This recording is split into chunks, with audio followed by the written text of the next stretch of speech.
வணக்கம்,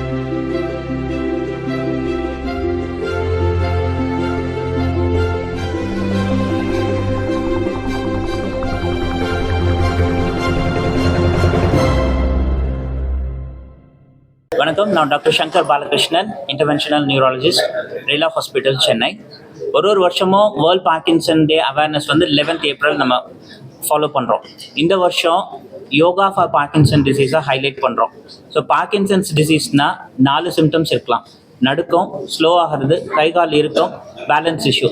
இது 4 இருந்தால் பார்க்கின்சன்ஸ் சஸ்பெக்ட் பண்ணணும். இது மோஸ்ட்லி 60 வயசுக்கு மேலே வரும், பட் யங்கர் பீப்புளையும் அஃபெக்ட் பண்ணலாம். இந்த சிம்டம்ஸ் இருந்தால் பக்கத்தில் இருக்க நியூராலஜிஸ்ட்டை கன்சல்ட் பண்ணி இது பார்க்கின்சன்னான்னு கன்ஃபார்ம் பண்ணிவிட்டு அதுக்கான ட்ரீட்மெண்ட்ஸை ஸ்டார்ட் பண்ணணும். ஸோ இது நியூரோ டீஜென்ரேட்டிவ் டிஸார்டர் அப்படின்னா நரம்புகள் தன்னை போல் அழிய ஆரம்பிக்கும். ஸோ இதனால் டோபமின் கெமிக்கல் குறைஞ்சி போகுது. ஸோ இனிஷியல் ஸ்டேஜில் டோபமின் டேப்லெட்ஸும் உடற்பயிற்சியும் பண்ணினா அவங்க ஒரு நார்மல் லைஃப்பை லீட் பண்ண முடியும்.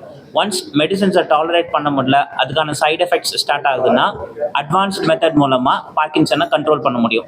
இந்த மாதிரி ஒரு அட்வான்ஸ்டு மெத்தட் தான் டீப் பிரெயின் ஸ்டிமுலேஷன், ஆள் மூளை தூண்டுதல்னு சொல்லுவோம். ஸோ இது சின்ன ஒரு பேஸ் மேக்கர் மாதிரி இருக்கும். அது காலர் போன் கீழே வச்சுடுவோம். அதில் கனெக்டிங் ஒயர் சின்ன பின் ஹோல் மூலமாக சர்ஜன் உள்ள பிரெயினில் இம்ப்ளான்ட் பண்ணிடுவாங்க. அந்த ஸ்டிமுலேட் பண்ண கொஞ்ச நாளில் சிம்டம்ஸ் கண்ட்ரோல் வரும்.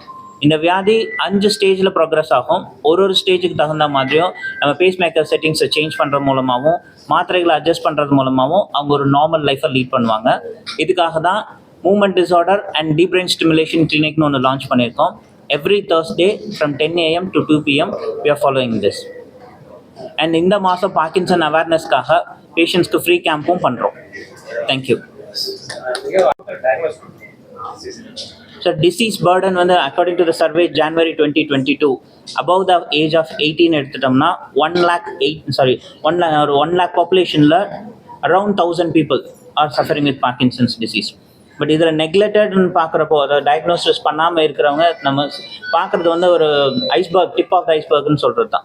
மெனி ஆர் ஸ்டில் 6 வருஷம் கழிச்சு கூட பேஷண்ட்ஸ் வராங்க. இங்கே 6 வருஷமாக என்னென்ன டயக்னோஸ் பண்ண முடியாமல் கடைசியாக வர்றவங்களும் இருக்காங்க. கீழே இருக்க டிப்பு நமக்கு தெரியறது ஐஸ் கேப் மட்டும்தான். ஸோ இந்த அவேர்னஸ் ஸ்ப்ரெட் ஆச்சுன்னா we will know what is the real burden of the disease. Awareness is, so as we said, 50% ஜெனட்டிக்காக இருந்தாலும் 50% environmental. So pollution control and avoiding heavy metal exposure, இது 2 தான் நம்ம கையில் இருக்குது. So we have to follow organic.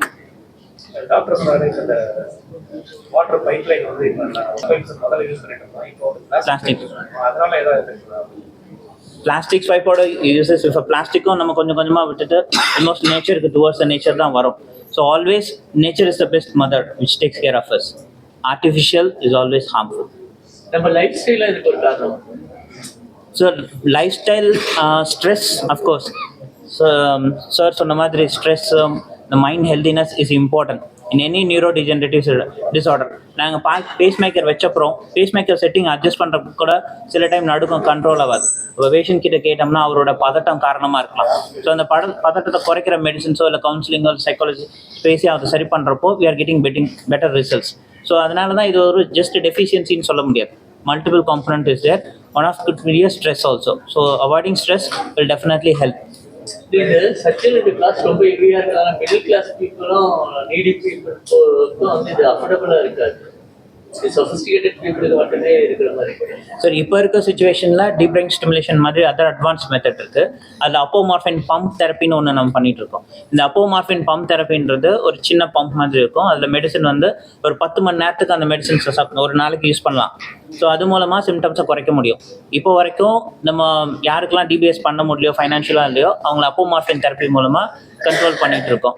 But எக்ஸாம்பிளுக்கு எடுத்துட்டோம் all over Indiana, Andhra கவர்மெண்ட்டில் இந்த deep brain stimulation they are providing through the scheme. So in future, if you people write to the government and we get it, it will be useful for many. Is there a likeness of this DBS? So any surgery, like if you take a risk of surgery versus benefit in தான் பார்த்து தான் நம்ம advice பண்ணுவோம். So the risk of surgeryன்றப்போ surgeons will tell less than 1%. இந்த less than 1%ன்றது எதுக்கு ஈக்குவலாக சொல்லலாம்னா, நம்ம ரோட்டில் நடந்து போனால் நம்ம மேலே வெஹிக்கிள் மோதுறதுக்கான வாய்ப்பு எவ்வளோ, அதுதான் less than 1% சொல்கிறோம். Out of all neurosurgical procedure the most safest procedure is deep brain stimulation. Success rate is 99%. Ideal patient selection sir. பேஷண்ட்டை நம்ம செலக்ட் பண்ணுறது ரொம்ப ரொம்ப இம்பார்ட்டன்ட். ஸோ எந்த பேஷண்ட் செலக்ட் பண்ணால் அவங்களுக்கு இம்ப்ரூவ்மெண்ட் வரும்ன்றதை முன்னாடியே நம்ம டீம் அனலைஸ் பண்ணி இவ்வளோ இம்ப்ரூவ்மெண்ட் வரும், இவ்வளோ எதிர்பார்ப்பு வரும்னு சொல்லி ப்ளேஸ் பண்ணி 0 to 10 ஸ்கேலில் மெஷர் பண்ணுவாங்க. Any score 6.5 and above results will be very good. 3.5 to 6 சில சிம்டம்ஸ் இம்ப்ரூவ் ஆகும், சில சிம்டம்ஸ் இம்ப்ரூவ் ஆகாது.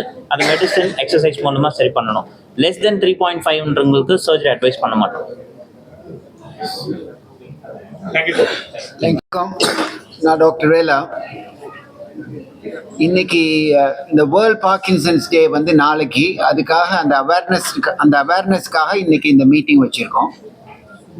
இவங்க சொல்கிறது ஒரு எவ்வளோ சொன்னீங்க percentage of people? Sir, above the age of 60, 1,000 per 1. 1,000 per 1 lakh na 1 in 100, I think. 1 in 100 people are affected with Parkinson's disease. இது வந்து ஓல்ட் ஏஜ் அப்படின்ட்டு கன்ஃபியூஷனில் நிறைய பேருக்கு, வயசானவங்களுக்கு டயக்னோசிஸ் இல்லாமல் போகுது.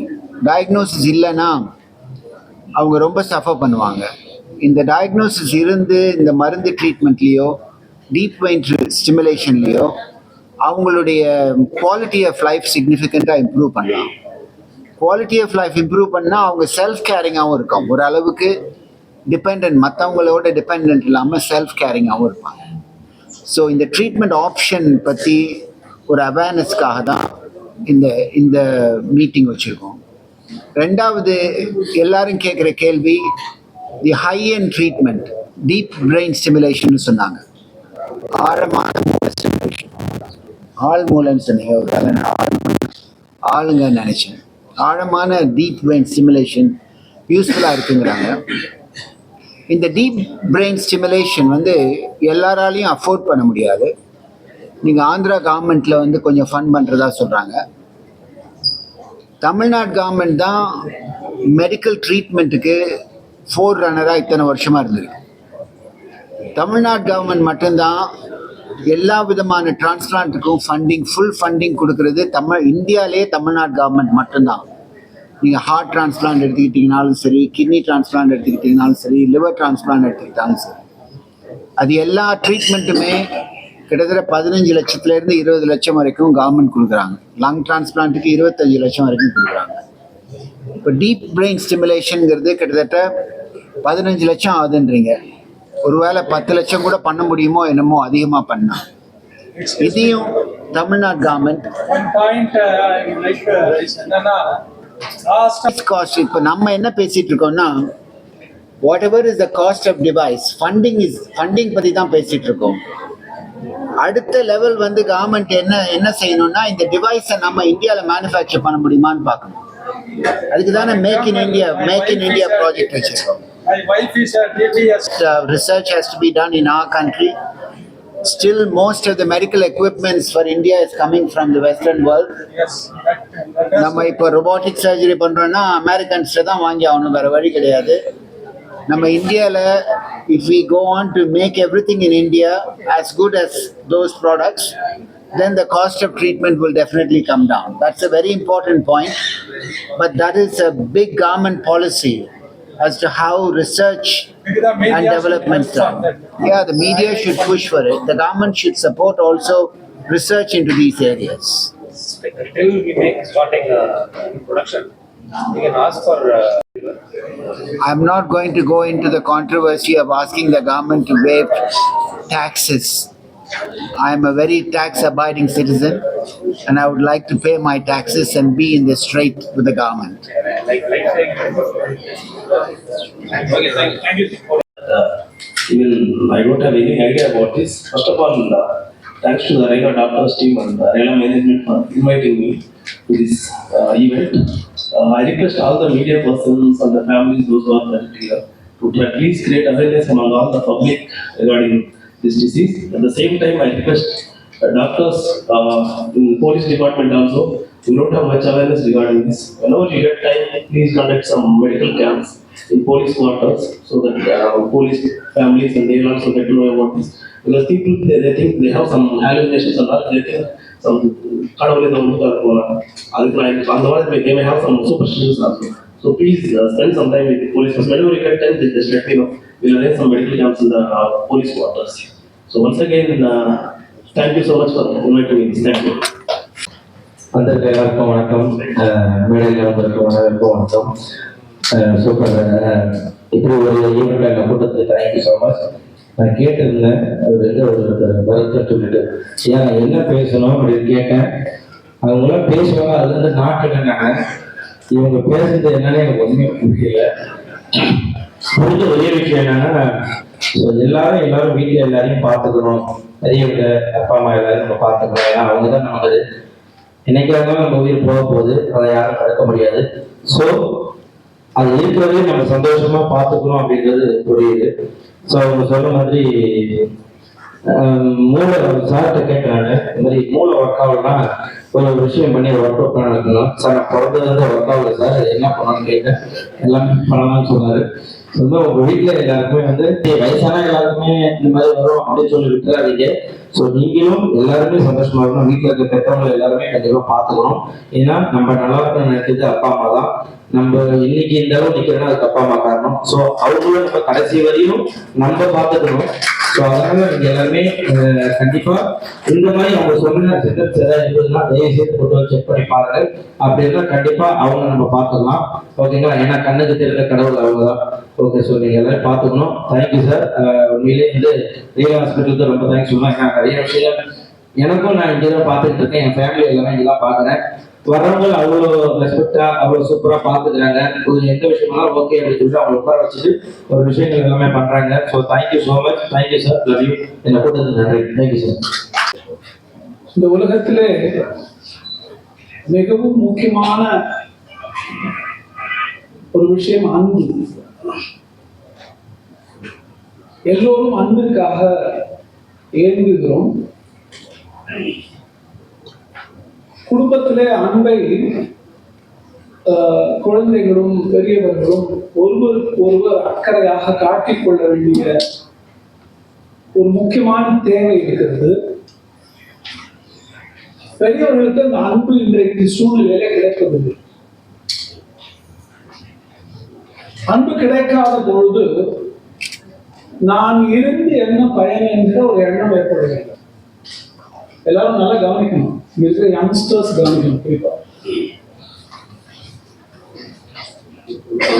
ஒருவருக்கு நான் இருந்து என்ன பயன் என்கிற எண்ணம் வலிமையாக மனதிலே ஊன்றினால் இந்த உடம்பினுடைய தன்மை என்னன்னா, மனதினுடைய தன்மை என்னவோ அதற்கு ஏற்றாற் போல வேலை செய்வதற்கு தான் உடம்பு இருக்கு. இப்போ திடீர்னு ஒரு பாம்பு இருக்குன்னு வச்சுக்கோங்க, நல்ல கருணாக பாம்பு இருக்குன்னா மேடையில் உட்காந்துருக்காங்க அங்க ஒரு 7 பேர், எல்லாரும் இதே மாதிரி அமைதியா உட்காந்துருப்பாங்களா? யோசிச்சு பார்த்தோம்.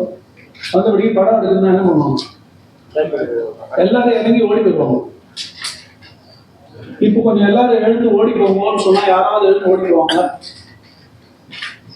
ஏன் அப்படின்னா டெக்கோரம் ஒத்து வராது, எழுந்து ஓட முடியாது. என்ன ஒரு மேடை அலங்காரமா உட்கார வச்சுருக்கோம். அப்ப இந்த மனம் என்ன நினைக்குது? இப்போ அழகா உட்காரணும்னு நினைக்குது. பாம்பு வந்துட்டா என்னை காப்பாத்திக்கணும்னு நினைக்கும். அப்ப இந்த மனம் நினைப்பதை செய்வதற்கு தான் இந்த உடம்பு இருக்கிறது. தொடர்ந்து ஒருவருடைய மனம் நான் ஏன் வாழணும், எனக்கு தான் அன்பு கிடைக்கலையே, எனக்கு தான் அக்கறையே இல்லையே, நான் ஏன் வாழணும், வாழ்வதற்கு அர்த்தம் இல்லை என்று திருப்பி திருப்பி திருப்பி திருப்பி பல முறை நினைத்தால் அந்த உடல் தன்னை தானே சிதைத்துக் கொள்கிற காரியத்தை தூண்டும்.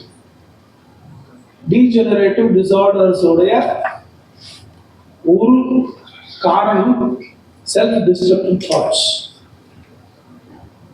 அப்போ பெரியவர்களை 50-60 வயது கடந்தவர்களை மிகவும் அக்கறையுடன் கவனம் செலுத்தி பார்த்து கொள்ள வேண்டிய ஒரு பொறுப்பு எல்லா இளைஞர்களுக்கும் இருக்கிறது. அவங்க கெரியர்ல குரோ ஆகணுன்றது உண்மைதான்.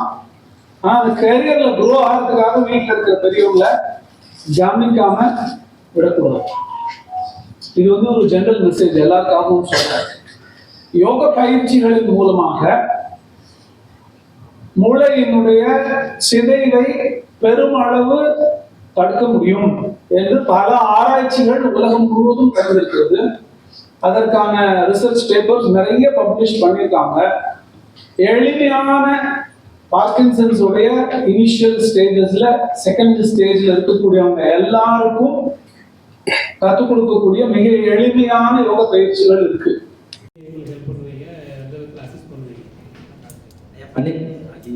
ஐயா பண்ணிக்கிட்டு தாங்க இருக்கேன். நான் இவங்களுக்கு ஃபுல்லாக அந்த தெரப்பி கொடுத்துருக்கேன். இவங்க வந்து உங்களுக்கு தெரப்பி கொடுப்பாங்க. ஸோ அதனால தான் ஃபஸ்ட்டு இவங்களுக்கு நான் ரூமில் வந்து ஒரு தெரப்பி கொடுத்துட்டு வந்திருக்கேங்க. சரிங்களா? நீங்களாம் சந்தோஷமாக இருக்கணும், அதுதான் என்னுடைய கடமையே. ஓகே ஐயா, ஃப்ளைட்டு வந்து அன்றைக்கி டேட் இல்லை, சரி ரைட்டு ஓகே, அதுக்கு முன்னாடி கிளம்பிட்டாங்க, டைம் ஆகிடுச்சுட்டு சரி சைக்கிளாச்சும் கொடுக்கணும், இருக்கிறத வச்சு நம்ம சந்தோஷமாக இருக்கணும். என்னங்க ஐயா? அதுதான்